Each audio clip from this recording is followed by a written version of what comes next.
జూబ్లీహిల్స్ ఉప ఎన్నికకు సంబంధించి బీజేపీ తన అభ్యర్థిని ప్రకటించబోతోందా అంటే ఉన్న మాట వినిపిస్తుంది. మరికొద్ది గంటల్లోనే తన అభ్యర్థిని ప్రకటించబోతోంది భారతీయ జనతా పార్టీ. ఇటు భారతీయ జనతా పార్టీ జూబ్లీహిల్స్ ఉప ఎన్నికకు సంబంధించి ఈ నేపథ్యంలో ఆశావాహుల షార్ట్ లిస్ట్ చేయడం జరిగింది. ఇప్పటికే 3-man కమిటీకి సంబంధించి మాట్లాడుకున్న సందర్భం. ఇప్పటికే ఆ లిస్ట్ ని హ్యాండ్ ఓవర్ చేసింది రాష్ట్ర నాయకత్వానికి. ఈ క్రమంలో ఆశావాహుల షార్ట్ లిస్ట్ సిద్ధం చేసింది భారతీయ జనతా పార్టీ. ప్రస్తుతం లిస్ట్ లో దీపక్ రెడ్డి, కీర్తిరెడ్డి పేర్లు వినిపిస్తున్నాయి.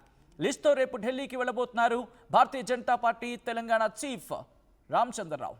ఢిల్లీలో జాతీయ ముఖ్య నేతలతో రామచంద్రరావు సమావేశం కాబోతున్నారు. భేటీలో జూబ్లీహిల్స్ అభ్యర్థిపై చర్చ జరగబోతుంది. పార్లమెంటరీ పార్టీ బోర్డు కమిటీకి సంబంధించి పార్లమెంటరీ పార్టీ బోర్డు మీటింగ్ తర్వాత అభ్యర్థిని ప్రకటించే ఛాన్స్ ఉందంటూ కూడా చర్చ జరుగుతున్న క్రమం.